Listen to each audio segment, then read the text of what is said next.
দয়ালপুর নামের এক গ্রামে ললিত নামের এক গরিব কৃষক থাকত। সে খুবই সাধাসিধা ছিল আর সকলের সাহায্য করত। কিন্তু এত পরিশ্রম করা সত্ত্বেও সে তার সংসার খুব কষ্ট করে চালাতো। ললিতের বাড়িতে তার স্ত্রী মোনাও ছিল, যে গর্ভবতী ছিল। আমি দিন রাত ক্ষেতের জমিতে কত পরিশ্রম করি, কিন্তু তারপরেও আমরা শুকনো কিছু খেয়ে জীবনযাপন কাটাচ্ছি। তোমার এরকম অবস্থায় তো অনেক ভালো ভালো খাবার আনা দরকার, কিন্তু আমি আর কি করব? কোনোদিনও কি আমাদের কাছে এতটা পয়সা আসবে যে আমরা ঠিকঠাক খাওয়া দাওয়া করতে পারি আর শান্তিতে একটু জীবনযাপন করতে পারি? তুমি এত হতাশ কেন হচ্ছ? তুমি তোমার কাজ সৎভাবে আর পরিশ্রমের সঙ্গে করো। ভগবান আমাদের এর ফল নিশ্চয়ই দেবে, আর সবকিছু সঠিক সময়ে পাওয়া যায়। তুমি কারোর কখনো কোনো ক্ষতি করনি, বরং যে তোমার কাছে কোনো সাহায্য চাই তুমি তাড়াতাড়ি তার সাহায্য করো। ভগবান তার বদলে এর ফল নিশ্চয়ই তোমাকে দেবে। মোনা এই রকম কথা বলে ললিতকে উৎসাহ দিতে থাকে। ললিতের বড় ভাই রঘুবীরও ওই গ্রামেই থাকত। দুই ভাই পিতার মৃত্যুর পর আধা আধি জমি নিয়ে নিয়েছিল। রঘুবীর একজন চালাক ব্যক্তি ছিল। সে চালাকি করে ভালো আর উর্বর জমি নিজে হাতিয়েছিল, আর খারাপ জমি ললিতকে দিয়েছিল। রঘুবীর তার জমির ফসল থেকে ভালো মতো মুনাফা পেত, কিন্তু সে কখনোই তার ছোট ভাইকে সাহায্য করত না। তা সত্ত্বেও ললিত কখনো কোনো অভিযোগ করেনি। একদিন ললিত তার বাড়ি থেকে কাজের উদ্দেশ্যে বেরোচ্ছিল। শোনো মোনা, আমি জমিতে মাটি খুঁড়তে যাচ্ছি। আজকে দিনমান আমি ওখানেই থাকবো, কিন্তু সন্ধ্যার পরেই কিন্তু কাজ শেষ হবে। তুমি কিন্তু তোমার খেয়াল রেখো আর সময় করে খাওয়া দাওয়া করে নিও, ঠিক আছে? কিন্তু তুমি কি খাবার খেতে বাড়িতে আসবে না? ললিত জানতো যে ঘরে কেবল একটুই রাশন পড়ে রয়েছে, এই জন্য সে জেনে বুঝে মোনাকে বলে, দেখো আমি ওখানে কিছু খেয়ে নেব, কিন্তু তুমি কিন্তু সময় করে অবশ্যই খেয়ে নেবে। এরকম সময় খালি পেটে থাকা কিন্তু ঠিক নয়। ললিত জমির দিকে যাচ্ছিল, তখন পিছন থেকে রঘুবীর তাকে ডাক দেয়। আরে ললিত, শোনো তো একটু। আরে দাদা, আপনি বলুন, কি কাজ? দেখো, তোমার বৌদিকে নিয়ে আমাকে একটু শহরে ডাক্তার দেখাতে নিয়ে যেতে হবে। যদি তুমি একটু আমার জমিতে খোদাই করে দিতে পারো তাহলে খুব উপকার হয়। এই শুনেই ললিত চিন্তায় পড়ে যায় আর বলে, কিন্তু দাদা, মানে আজকে তো আমার নিজের জমিতে আমি খোদাই করতে যাচ্ছিলাম। রঘুবীর খুব চালাক ব্যক্তি ছিল। সে কথা বানিয়ে রঘুবীরকে তার কথার জালে ফাঁসিয়ে নেয়। আরে ভাই, আজকে আমার জমিতে খোদাই করাটা খুব জরুরি, আর তোমার বৌদিকে আজকে ডাক্তারের কাছে নিয়ে যাওয়াটাও খুব জরুরি। যদি এই কাজটা এতটা জরুরি না হতো তাহলে আমি তোমায় বলতাম, আর তোমাকে ছাড়া আমার আছেই বা কে, বলো? ললিত তার ভাইয়ের মিথ্যা কথা বিশ্বাস করে আর বলে, হ্যাঁ, এটা তো একদমই ঠিক কথাই বলেছো। যদি এক ভাই আরেক ভাইয়ের উপকারে না আসে তাহলে আর কেই বা আসবে। আপনি চিন্তা করবেন না, আমি আজকে প্রথমে আপনার জমিতেই আগে খোদাই করে নেব, তারপর আমি কালকে আমার নিজের জমিতে খোদাই করে নেব। আপনি বৌদিকে নিয়ে ডাক্তারের কাছে নিয়ে যান। ধন্যবাদ ললিত, তুমি আমার বড় একটা সমস্যা সমাধান করে দিলে। ঠিক আছে, তুমি সন্ধ্যা অবধি আমার জমিতে খোদাই করে রাখবে। হ্যাঁ, আমি সন্ধ্যার মধ্যে বাড়ি চলে আসবো। হ্যাঁ। এইভাবে নিজের কথার জালে ফাঁসিয়ে রঘুবীর ললিতকে নিজের জমিতে খোদাইয়ের কাজে লাগিয়ে দেয় আর নিজে নিজস্ব কাজে বেরিয়ে পড়ে।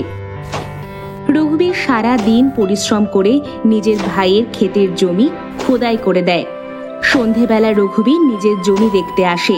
তখন সারা জমি খোদাই দেখে মনে মনে ভাবে, কতটাই বোকা আমার ছোট ভাইটা। হ্যাঁ, আমি ওকে আমার কথার মধ্যে ফাঁসিয়ে দিয়েছি, আর ওই বোকারামটা ওর সমস্ত কাজ ছেড়ে পুরোটা দিন আমার জমি খোদাই করতে লেগে দিল। চলো, আমার আর কি, আমার তো কাজ হয়েই গেল। রঘুবীর ললিতকে বলে, আরে ভাই, তুমি তো আমার গোটা জমি খুঁড়ে ফেলেছো, অনেক অনেক ধন্যবাদ। আমি কালকে খুব আরাম করে চাষ করতে পারবো। এটা ধন্যবাদের কি আছে ভাই, আমার ভাইয়ের সাহায্য করা তো আমার কর্তব্য। এইভাবে ক্লান্ত পরিশ্রান্ত হয়ে ললিত তার নিজের ঘরে ফেরে।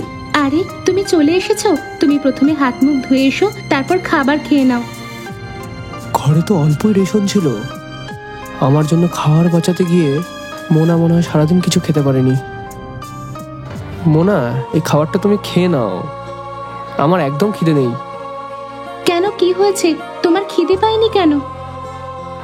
আরে আজকে রঘুবীর ভাই এসেছিল আমার জমিতে, ওনার খেতে কিছু কাজ ছিল, সেই জন্য উনি ডাকলেন আমাকে, আর সেই খেতে আমাকে এত খাবার খাইয়ে দিল, মানে এখন তো একদম খাওয়ার ইচ্ছেই নেই।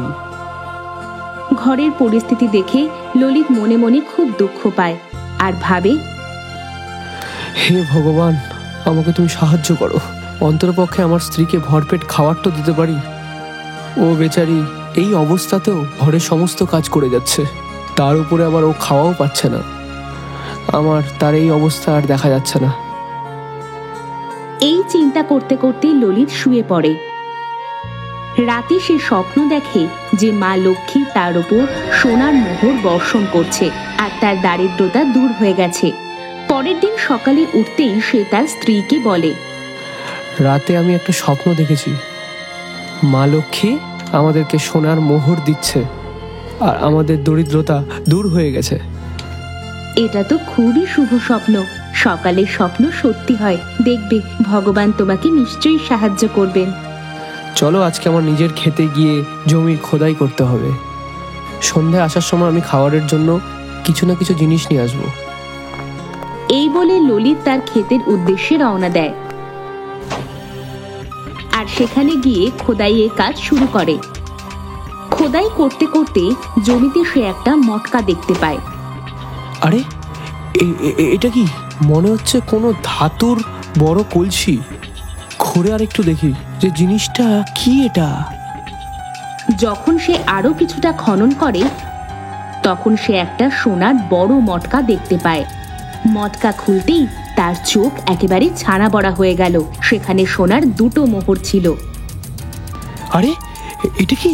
এই কলসিতে তো সোনার দুটো মোহর পড়ে আছে। মনে হচ্ছে ভগবান আমার কথা শুনে ফেলেছে, গতকালের স্বপ্ন সত্যি হয়ে গেছে, আমি সত্যি সোনার মোহর পেয়ে গেছি। তখন আচমকা তার সামনে এক বুড়ি মা আসে এবং তাকে বলে, বেটা, আমি একজন অসহায় বুড়ি, নিজের ঘরে গরুর দুধ বিক্রি করে নিজের গুজরান করি। আমার এই দুনিয়ায় কেউ নেই, কিন্তু ওই গরু খুব অসুস্থ হয়ে পড়েছে আর তার চিকিৎসায় অনেক টাকা খরচা হবে। তুমি কিছু সাহায্য করো, ভগবান তোমার সব চিন্তা দূর করবেন। ললিত তাকে দেখে চিন্তায় পড়ে যায় আর মনে মনে ভাবতে থাকে, যেরকম আমি গরিব এবং কষ্টে আছি, এই বুড়ি আম্মাও সেরকমই আছে। ভগবান আমাকে সাহায্য করেছে আর সোনার দুটো মোহর দিয়েছে। কেননা এখান থেকে একটি সোনার মোহর এই বুড়ি আম্মাকে দিয়ে দিই, যাতে এর কষ্ট কিছুটা কম হয়। ব্যাস এই ভেবেই ললিত একটা সোনার মোহর সেই বুড়ি মাকে দিয়ে দেয়। আম্মা, আমার কাছে পয়সা তো নেই, এই একটি সোনার মোহর আছে, এটা বাজারে বিক্রি করে আপনার ভালো পয়সা চলে আসতে পারে, যার ফলে আপনি আপনার গরুকে চিকিৎসা করাতে পারবেন।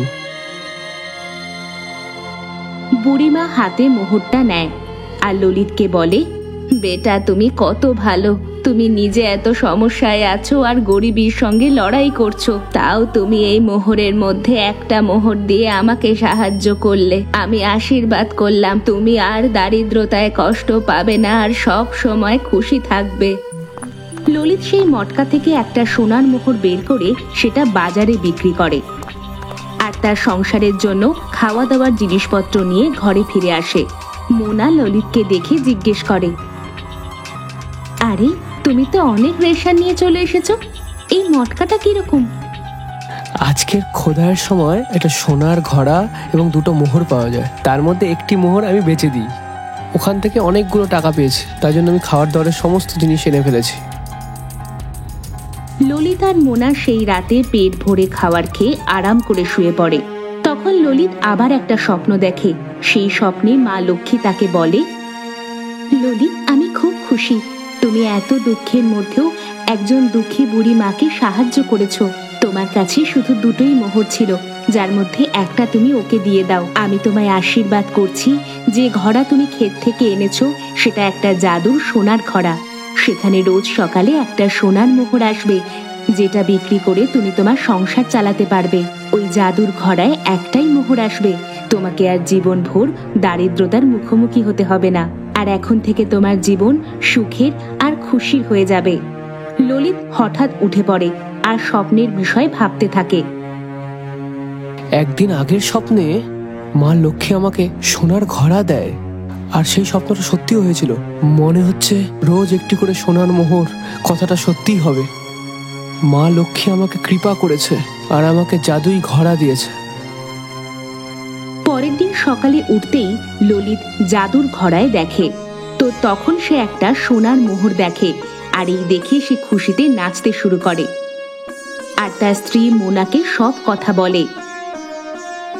দেখলে, আমি বলতাম না, সময় এলেই সব ঠিক হয়ে যাবে। তুমি সব সময় লোকেদের সাহায্য করেছো, তার ফলই ভগবান তোমায় দিয়েছেন। এবার আমাদের গরিবী আর চিন্তার দিন চলে গেল, কারণ যদি রোজ একটা সোনার মোহর পাই তাহলে আমাদের ঘর সংসারের খরচ ভালোভাবে চলবে, আর ক্ষেতের জন্য জিনিসপত্র বাজার থেকে চলে আসবে। এবার তোমার চিন্তা করার কোনো দরকার নেই। তারপর সেই জাদুর ঘড়ায় রোজ একটা করে সোনার মোহর আসতো, আর ললিত তা বিক্রি করে সেই পয়সা দিয়ে তার জীবন কাটাতো। এবার তাদের দুজনের জীবন খুব আরামে কাটছিল, আর প্রত্যেক সাহায্যকারীর সাহায্য ললিত করত। ললিতের ঘরে এইরকম পয়সা আসতে দেখে রঘুবীর চিন্তায় পড়ে যায় যে আসলে এর কাছে টাকা আসছে কোথা থেকে। এটা জানার জন্যই রঘুবীর ললিতকে বলে, আরে ভাই ললিত, কেমন দিনকাল চলছে? আমি শুনলাম তোমার ঘরের সমস্ত কিছু তুমি মেরামতি করছো, আর ঘরের অনেক কিছু জিনিসপত্র নিয়ে নিয়েছো। কোথা থেকে লটারি আসছে নাকি? ললিত খুব সরল ছিল, নিজের ভাইকে সব সত্যি কথা বলে দেয়। ভাই, আমি তোমাকে বলতাম না যে আমার স্ত্রী আমাকে রোজ বলে ভগবান আমাদের সততার নিশ্চয়ই দাম দেবে। ব্যাস এরকমই কিছুটা ভেবে নেন যে ভগবানই আমাদের সাহায্য করেছে আর একটা জাদুই ঘড়া দিয়েছে, যেখানে রোজ একটি করে সোনার মোহর আমি পাই। ব্যাস সেখান থেকেই আমাদের জীবন মোটামুটি ভালোভাবেই চলে যাচ্ছে। সোনার জাদুর ঘড়ার কথা শুনে রঘুবীরের মাথা একেবারে চক্কর কেটে যায়, আর তার মনে সেই ঘড়া পাওয়ার জন্য লোভ জন্মায়। দিন আর সুযোগ দেখে রঘুবীর ললিতের ঘরে চুরি করতে ঢুকে পড়ে, আর সামনে সে সোনার সেই ঘড়া দেখতে পায়। আরে, তো এটাই সোনার সেই জাদুই ঘড়া। আমার জন্য তো এটা পাওয়া সেরকম কোনো কষ্ট করতে হলো না। চলো, আমার কাজ হয়ে গেল। এটাকে আমি আমার নিজের বাড়ি নিয়ে যাব, রোজ একটি করে সোনার মোহর নেব। রঘুবীর যেই সেই সোনার ঘড়ায় হাত লাগায়, তখন সেই ঘড়া সোনার থেকে মাটির ঘড়ায় পরিণত হয়ে যায়। আরে আরে, এটা কি হয়ে গেল? ললিত তো বলেছিল এটা তো জাদুই সোনার ঘড়া, কিন্তু আমার ছোঁয়াতেই এটা মাটির কি করে হয়ে গেল? এখন আমাকে এখান থেকে যেতে হবে। এরপরে কোনো একদিন সুযোগ বুঝে আমাকে এটা আবার চুরি করতে হবে। রঘুবীর সেই সোনার ঘড়া পাওয়ার লোভে 2-3 বার চুরি করার চেষ্টা করে ললিতের ঘরে আসে, কিন্তু যেই সে সেই ঘড়া ছোঁয়ে তখনই তা মাটির হয়ে যায়। তখন হঠাৎ ললিত সেখানে চলে আসে। আরে ভাই, এখানে কখন আসলেন? রঘুবীর তাকে দেখে ঘাবড়িয়ে যায় আর তাকে মিথ্যে কথা বলে। আরে ললিত ভাই, আমার মুরগিটা কোথায় চলে গেছে বুঝতে পারছি না। ব্যাস ওকে খুঁজতে খুঁজতে চলে আসলাম এখানে। আমি ভাবলাম ও মনে হয় তোমার পেছনের দরজাতে ঘরে ঢুকে গেছে, কিন্তু এখানে তো পাওয়া গেল না। আচ্ছা ঠিক আছে, আমি যাচ্ছি। ললিত তার ভাইয়ের চিন্তা বুঝে ফেলে। ভাই ঘড়া চুরি করার লোভে ঘরে চলে আসে চুপচাপ, তারপরেও আমি তাকে কিছু বলি না। ওদিকে রঘুবীরও বুঝে নেয় এই ঘোড়াটি ভগবান তাকে ফলস্বরূপ দিয়েছে, যেটা জাদু শুধুমাত্র ওর জন্যই আছে। ললিতের ভালো আর সততার বদলে ভগবান তাকে এই পুরস্কার দিয়েছে। আমাদের নিজেদের জীবন সততার সঙ্গে কাটানো উচিত। যদি আমরা পরিশ্রমী আর সৎ হই, তাহলে ভগবানও কোনো না কোনো উপায়ে আমাদের নিশ্চয়ই সাহায্য করবেন।